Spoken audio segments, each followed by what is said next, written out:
잠실 지난주에 난리 났다. 11억 5천이 시작갑니다. 확실하게 그냥 바로 최상급지를 바로 찍겠다 이런 분들이 이제 10억은 기본적으로 깔고 가는 시세가 돼버리는 겁니다. 도곡동 렉슬 정도라면 제가 볼 때는 한번 여기를 노리는 것도 전략적으로 괜찮겠다라는 생각. 잠실 지난주에 난리 났다. 제가 이렇게 영상에 이렇게 표시를 했는데, 자, 이게 이제 왜 그런 얘기를 드리냐면은요. 일단 그 리센치가요. 리센치가 지금 33평이 12억 1,500만 원에 거래가 됐습니다. 물론 이제 여기는 토어제가 돼 있는 곳이기 때문에 매매 약정서 뭐 이렇게 작성을 하고 나중에 이제 거기에 허가가 나오면 이제 계약이 되는 그런 방식이 되는 것이지만, 어쨌든 간에 지금 뭐 리센치가 먼저 엘스보다 먼저 22억대 가격을 터치를 먼저 했거든요. 근데 지금 보면 그러면서 지금 23억 1,500만 원에 거래가 됐는데, 이게 22억대와 23억은 굉장히 또 느낌이 다르잖아요. 그리고 실제적으로 잠실권에 있는 엘리트의 그 전에 기존 시세가 뭐 이제 워낙 단지가 크다 보니까 선호하는 동 호수별로 약간씩 가격 차이가 많이 나서 실제적으로는 23억에서 25억 정도 선에서 거래가 이루어졌다라고 보시면 돼요. 고가 거래는 27억대까지 찍혔지만 그거는 아주 로얄층 로얄 물건에다가 플러스해서 안에 인테리어, 내부 수리까지 완전히 깨끗하게 올수리된 물건이라는 거죠. 그래서 실제적으로 최고가 찍은 가격대를 좀 제외하고 보면은 한 24억대 정도 가격대라고 접근해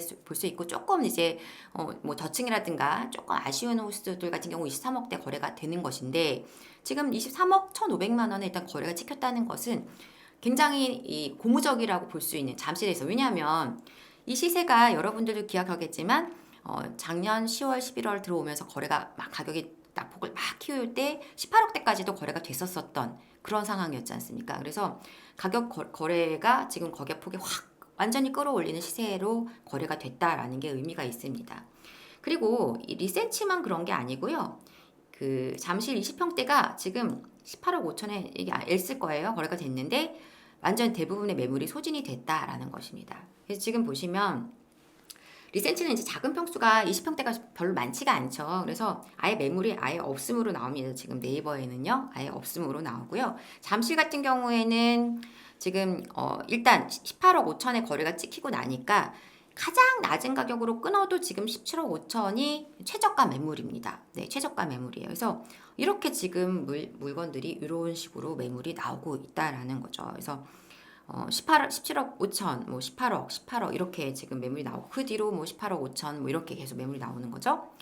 30평대도 마찬가지입니다. 엘스 같은 경우 보시면 21억 5천이 시작가입니다. 이게 지금 제일 최저가 매물이고요. 엘스 말고 리센치 같은 경우에도 지금 제일 저렴한 매물이 21억 5천에서 21억 7천으로부터 시작을 합니다. 그러니까 이제 바닥이 21억이 돼버린 거예요. 21억 5천, 21억 7천 이렇게 시세가 바닥 시세가 그렇게 잡힌다는 거죠. 물론 현장에 가보시면 이제 그 오픈 안 돼 있는 매물들이 있을 수는 있습니다. 그런데 어쨌든 이제 공개적으로 이제 오픈한 물건들의 매물은 다 이런 식으로 가격대가 나와 있다. 이 가격 아니면 난 안 팔 거야라고 매도자들이 지금 생각이 많이 바뀌어 있다라는 것이죠. 그래서 이런 부분을 우리가 좀 확인해 볼 수 있고, 잠실 같은 경우가 우리가 잠실이 왜 이렇게까지 인기가 많을까 이런 생각을 저는 자주 많은 분들한테 들어요. 그런데 일단은 뭐 제가 늘 말씀드리는 강남을 진입하기 위한 어떤 관문 역할을 하는 입지라는 점이 중요하겠고, 또 이제 부정적으로 얘기하시는 분들은 잠실에 대해서 이제 뭐 벌써 10년 차가 10년 차, 20년 차 다 돼가는 아파트인데 그게 무슨 매력이 있나 이렇게 생각을 하시는데요. 제가 늘 말씀드리는 입지라는 측면에서 본다면 이 잠실만큼 또 매력적인 입지가 그렇게 또 많지는 않아요. 왜냐하면 잠깐 뭐 지도를 볼까요? 요즘 보면은 잠실이 가격이 많이 올라가니까 또 이 잠실에 물건 갖고 계신 분들이 강남권을 또 약간 뭐 우리랑 비슷한 입지야라고 생각하시는 분들도 있는데, 그거는 이제 명확하게 말씀드릴 거는 그래도 강남이랑 잠실을 비교하면 강남이 우위인 건 맞는 것 같아요. 그래서 이거는 이제 각자 또 생각이 다르신 것이고, 또 주거의 만족도라든가 이런 부분에서는 또 다를 수 있다 보니까.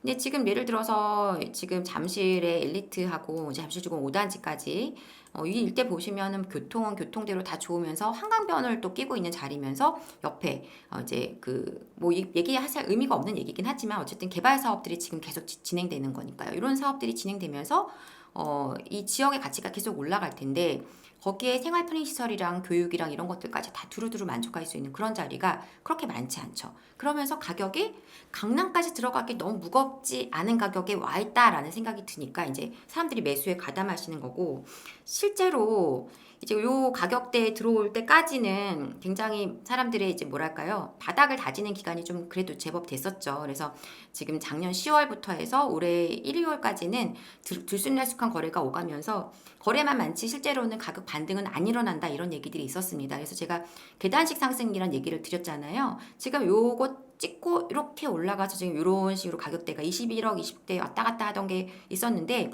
이제 23억으로 올라가게 된다는 거죠, 이것이. 그래서 그렇게 되면서 한 단계 또 올라가고 나면 조금 쉬어가는 시간을 갖고 이런 과정들을 이제 거치게 되게 돼 있겠습니다. 그래서 지금 엘리트 중에서 뭐 엘스 리센츠 그리고 이제 그 트리지움 같은 경우까지가 지금 전체적인 매물 가격이 좀 많이 위로 상향된 지금 상황이고요. 지금 이제 거래는 여기 33평이 아직 집계는 안 됐어요. 근데 이거는 주말에 지난주에 거래가 되면서 굉장히 크게 이슈가 됐었었고 20평대 같은 경우 매물이 주르륵 다 빠져서 이제 매물이 쓸만한 매물, 살만한 매물이 없다 이렇게 지금 이제 그 분위기가 엄청 막 이렇게 뜨거웠던 그런 한 주를 보는 게 잠실이었습니다. 그 잠실만 그러냐? 그렇지가 않아요. 잠실만 그런 건 아니고 화면 넘겨서 보면 압구정 같은 경우도 지금 오히려 압구정은 매가가 굉장히 무거운 데다가 또 이제 토지 거래 허가도 걸려 있고 조합원 조합원으로서 또 조합원 자격에 대한 그 양도가 또 안 되는 이러한 여러 가지 복잡한 사항들이 물려 있음에도 불구하고 지금 거래가 꾸준히 나오고 있어요. 그러니까 물건이 귀하다 보니까 매수자분들이 매수를 하려고 하면 오히려 매도자가 가격을 올리는 상황. 이를 우리가 뭐라고 하죠? 매도자 우위 시장이라고 하잖아요. 약간 그런 분위기까지 나오는 상황이라는 거죠. 그래서 그 지금 이제 거래된 것들을 보면은 압구정 신현대 같은 경우는 35평을 이게 지금 37억으로 올려가지고 호가를 오히려 올려서 거래한 케이스가 나왔고요. 그다음에 구현대 같은 경우에도 지금 37억 6천에 거래가 됐어요. 14차가. 그리고 6, 7차에 48평이 46억에 거래가 됐습니다. 그러니까 이 거래가 좀 어려운 지역이고 매매 가격이 굉장히 무거움에도 불구하고 뭐 여러 가지 지금 신통기 뭐 그 또 한강변 개발 이런 것들이 지금 서울시에서 적극적으로 또 밀어주는 분위기고 이러다 보니까 관심 있는 분들이 적극적으로 지금 매수에 가담하는 그런 상황이라는 거죠. 그래서 아예 확실하게 그냥 바로 내 최상급지를 바로 찍겠다 이런 분들이 이동을 하시는 거고요. 이제 요 압구정으로 들어오시는 분들의 이제 수요들이 보면은 뭐 그 약간 그 위치적으로 좀 아쉬웠던 도곡이라든가 이런 지역에서도 이제 옮겨오시는 분들이 있으신 거고요. 그리고 이제 잠실 같은 경우에는 어떤 분들이 많이 이동을 해오시냐면 이동이 아니라 자체 실거주 하시다가 움직이시는 분들이 많아요. 그러니까 전세 사시다가 오시는 거죠. 왜냐면 지금 이제 전세에 사시면서 계속 매매가가 올라갔던 그것들 보셨잖아요. 그러니까 저기가 어떻게 움직이는지를 좀 어느 정도는 알고 계시는 거예요. 그래서 바닥을 다져가는데 조금 기다려 볼까 하다 보니까 이미 가격이 거기에서 5천, 1억 올라가는 과정을 겪고 보니 이건 안 되겠구나라고 판단하신 분들이 과감하게 매수에 가담하시는 거고, 또한 이제 많이 들어오시는 수요가 뭐 마포라든가 동작이라든가 성동이라든가 이런 지역에서 조금 더 상급지로 옮겨오시려는 분들이 오시는 거죠. 그래서 그런 수요들이 지금 들어오면서 거래가 실제적인 거래가, 왜냐하면 토지 거래 구역이니까 입주를 하셔야 되잖아요. 그래서 실수요자들이 정말 자기 상급지로의 이동을 욕심내시는 분들이 들어오시고 실거주를 위해서 전세 사셨던 분들이 매수로 방향을 전환하시고 이런 상황들이 나오고 있다. 그래서 마레프, 뭐 마포죠, 마레프, 그리고 동작에 있는 아파트들 거래가 지금 다수 나오고 있고요. 이제 뭐 예를 들어서 지금 조금 더 약간 여린 자리에서 이쪽으로 넘어오시는 분들이 있는 거죠. 근데 마포도 지금 굉장히 잘 버티다가 회복을 또 조금씩 해가 나가는 상황이에요. 그래서 마포 같은 경우에는 굉장히 좀 잘 버텼다라는 저는 생각이 드는데 조정을 많이 안 받고 잠실이 빠르게 반등을 성공하다 보니까 자기 가격에서 많이 격차가 이미 벌어지면서 또 조금씩 회복할 수 있는 그런 힘이 나오게 되는 것이죠. 그래서 이제 중간에서는 이렇게 마포나 동작 일대가 또 거래가 이루어지고 성동구도 거래가 이루어지고 이러면서 그 약간 이제 최상급지에서 약간 밑으로 내려온 지역들의 거래가 또 올라가고 있는 상황이고요. 또 이제 영등포, 은평, 관악 이런 지역들 특례보금자리 활용한 그래서 9억 이하 아파트들 거래하시려는 분들이 또 많이 들어오시는 상황입니다.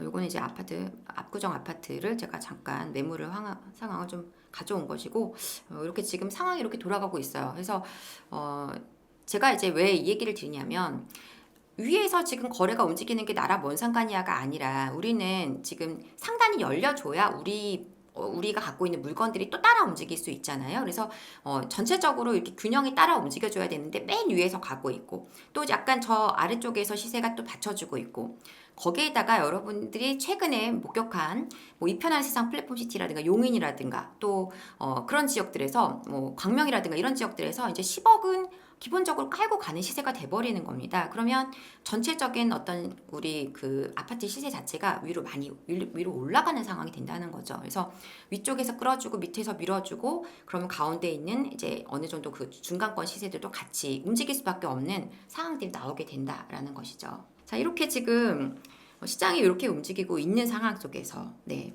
저는 이제 이런 얘기를 잠깐 드려보고 싶은데 틈새를 좀 노린다면 이런 지역들을 좀 보자. 제가 이제 아파트 몇 개 가져올려도 너무 많아가지고 여기만 몇 개 일단 띄워놓고 나름 다른 건 직접 지도로 보여드리려고 하는데 지금 아까 그 잠실에 지금 24평 기준으로 했을 때 18억 5천에 거래가 됐다고 했잖아요. 그러면은 지금 여기 보시면 이게 지금 그 24평이거든요. 근데 24평이 최근에 거래된 게 뭐 저층이긴 하지만 17억에 거래가 됐다는 거죠. 20층도 17억 5천에 거래가 됐고 역삼 레미안이요. 역삼 레미안이 아무리 조금 뭐 강남에서는 조금 메인급지가 아니라고 해도 그래도 학군이라든가 이런 거 공유할 수 있는 자리면서 뭐 인프라 나쁘지 않은 입지고 하다 보니까 사실상 20평대로 이제 자녀들 이게 뭐 초등학교 이렇게 학군에서 키워보시려고 하시는 분들한테는 굉장히 매력 있는 자리거든요. 그리고 어쨌든 간에 잠실보다는 조금 우위의 시세를 보여주는 곳인데 지금 가격이 이렇게 나오고 있어요. 그러면 잠실을 볼 게 아니라 지금 역삼을 봐도 되지 않느냐. 저 이런 생각이 드는 거고요. 도곡 렉슬도 보시면은 26평이 지금 18억 지금 500에 거래된 게 최근에 지금 평균 기준이 그렇다는 것이고요. 저층이 지금 4월에 거래된 게 16억 5천에 거래가 됐어요. 그러면 지금 잠실권에서 저렇게 움직이는데 도곡동 렉슬 정도라면 제가 볼 때는 한번 여기를 노리는 것도 전략적으로 괜찮겠다라는 생각이 듭니다. 어쨌든 얘는 강남이고 도곡이잖아요. 그죠? 그래서 학군에 대한 어떤 학군에 대한 확실한 입지를 점하고 있는 자리면서 또 이제 강남에서는 요 입지에서 대단지 아파트들 상품성이 그럭저럭 괜찮은 아파트가 그렇게 많지 않다 보니까 렉슬은 굉장히 매력적인 입지라고 생각을 하는데 지금 가격이 이렇게 나오고 있다라는 거죠. 33평대도 보시면 20억 3천 지금 25억에 최근에 거래된 게 25억에 거래가 됐어요. 제가 볼 때는 많이 저렴해 보입니다. 그래서 이제 우리가 선택지를 이렇게 넓혀 보시면서 좀 틈새를 노려 보시는 전략도 괜찮다라는 생각이 들고요. 그 얘기를 이어서 좀 드리고 싶은 게 헬리오시티 같은 경우도 저는 나쁜 선택지는 아니라고 생각을 해요. 왜냐하면 이제 어쨌든 잠실의 어떤 힘을 계속 이어받아가면서 뭐 파크리오라든가 그리고 이제 레이크 팰리스라든가 이런 아파트들하고 계속 시세가 비슷하게 맞춰지는 자리거든요. 그래서 만약에 내가 저기를 노렸는데 지금 가격이 좀 무겁다. 그러면 헬리오시티를 공략하는 전략도 괜찮죠. 물론 이제 입지적으로 차이가 있기 때문에 이건 각자 선택하시는 거고 뭐 상품성이야 얘가 훨씬 더 좋지 않겠습니까? 그래서 지금 이제 거래되는 것들이 시세가 아직까지는 굉장히 좀 그래도 여유가 있는 가격대에 있기 때문에 이런 것들을 좀 보셔도 좋겠다는 생각이 들고요. 그 다음에 아까 마포 얘기했는데요. 마포 같은 경우에도 지금 이제 마레프가 이렇게 가격대가 지금 나온다면 지금 이제 이렇게 거래가 지금 1층대 지금 14억에 거래가 됐잖아요. 1층인데 그래서 지금 거래되는 거 보면 16억대 거래가 좀 나왔기 때문에 마레프 같은 경우는 이제 요 가격대에 계속 유지해 줄 거예요. 그러니까 많이 안 빠졌어요. 여기는 생각보다는요. 그러니까 바닥을 그렇게 많이 안 치고 보통 한 30%까지도 빠지는 데 비해서 뭐 17% 선에서 바닥 딱 다지고 올라가는 느낌입니다. 그래서 이런 상황에서 조금 노려볼 자리들을 체크를 해보고 싶은 건데요. 저는 이제 아직까지 가격이 회복이 좀 안 된 지역들을 좀 찾아보자면은 조금 저렴한 입지로 좀 찾아보자면 광흥창역 일대라든가 그런 자리들을 같이 한번 노려보시는 전략 괜찮을 것 같아요. 대흥역이라든가 이런 자리들. 그래서 같은 마포지만 약간 마포의 메인은 아니에요. 그렇지만 어쨌든 간에 우리가 마포라도 지임을 하실 분들이라면 지금 여기 이 안에서만 답을 꼭 찾으실 게 아니라 이렇게 넓혀서 대행역 일대 그리고 광흥천역 일대 아파트들 같이 한번 보시라. 가격이 지금 많이 저렴합니다. 여기 서강 항진 해무로 같은 경우에도 지금 가격대가 뭐 직거래로 지금 빠지긴 했지만 아마 이렇게 지금 이렇게 된 상황에서는 가격이 좀 어느 정도는 바닥을 다져주는 상황이 되면서 올라가야 되기 때문에 이런 것들 좀 참고하시면 좋겠다라는 생각이 들어요. 그리고 약간 신축 아파트 보시는데 나 조금 저렴한 아파트 좀 살만한 아파트 없을까 이런 분들이라면 요즘 좀 거래가 나오고는 있는데요. 이 세전력 지금 이슈가 많이 되고 있는 아파트 하나 있죠. 그거 옆에 보면 백년산이라고 있습니다. 백년산 뭐 힐스테이트 그리고 뭐 백년산 파크자이 뭐 이런 아파트들이 있는데요.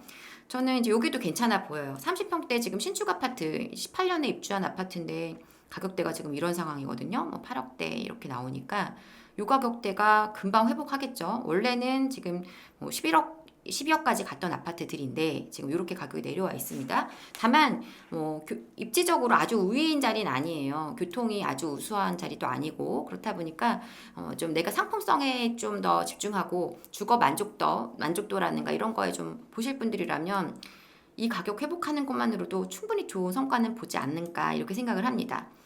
물론 제가 선택한다면 저는 여기 안 볼 거고 전 도심이나 좀 더 낡았어도 입지가 좀 더 우위인 자리를 볼 거긴 합니다. 네. 그래서 그런 지역들은 뭐 이제 또 이쪽에 많이 있죠. 네. 그래서 그런 지역들 지금 우리가 보면은 생각보다 대체할 수 있는 주거지들이 좀 있어요. 그래서 뭐 아까 전에 이문 대림도 얘기해 주셨지만 뭐 이문 뉴타운이 되면은 그 옆에 수혜받을 수 있는 뭐 이문 쌍용이라든가 뭐 대림이라든가 주변에 있는 아파트들 청년이 개발 사업하면서 지금 가격이 많이 오른 뭐 청년이 한신이라든지 아파트들이 주변에 좀 연식이 있어도 굉장히 탄탄한 시세를 유지해 주는 자리들이 있죠. 그러니까 우리가 이제 이렇게 자꾸 변화가 일어날 때 좀 그런 것들을 좀 잘 포착하실 수 있으셔야 되겠고, 그 얘기도 드릴게요. 지금 또 생각날 때 얘기해야 될 것 같으니까. 광명 같은 경우도요, 지금 이번에 광명 1구역이 굉장히 괜찮은 성적을 보여줬지 않습니까? 그래서 이럴 경우에 뭐 소형 평수까지도 다, 제가 보니까 그 구조가 되게 좋더라고요, 소형이. 그래서 구조가 잘 나오니까 이제, 뭐 방도 3개씩 구조가 나오고 막 이러면 사실 매력이 있죠. 그래서 그렇긴 한데, 만약에 광명 1구역에 지금 그렇게 분위기가 되었다면, 저는 이제 거기에 뭔가를 거기서 계속 노리시는 것보다 2, 4, 5구역이나 11구역에 있는 재개발 물건을 잡으시는 것도 전략적으로 좋다는 거 생각하는 거예요. 왜냐면 거기 다 이제 이주 철거 해가지고 다 분양 진행하려고 앞두고 있는 곳들 아니면 이제 이주하는 곳들 막 이렇게 다 섞여 있는데 그런 자리들이 이제 조만간 몇 년 안에는 신축 아파트로 완전히 새롭게 바뀔 거 아닙니까? 근데 재개발이라고 하면 사람들이 좀 부담을 느껴서 확실히 좀 더 저렴한 가격에 접근이 가능하다는 거예요. 그래서 조금 더 큰 평수를 그거보다 조금만 더 가격을 올리면 잡을 수 있다든가 이런 전략이 가능하시기 때문에 그냥 지금 눈앞에 보이는 번듯한 물건에만 너무 집중하시는 것보다 요 다른 이제 입주권 노리는 전략, 이제 조합원으로서 입주권 매수하는 전략 이런 것들을 한번 같이 고려해 보시면 좋다. 얘가 잘 되면 여긴 더 잘 되겠죠. 1구역인 그렇게 분위기 좋았으면 뭐 4구역이나 5구역이나 11구역은 뭐 굉장히 입지적으로 더 우위인 자리다 보니까 그렇게 좀 생각을 해보시면 좋겠어요. 네.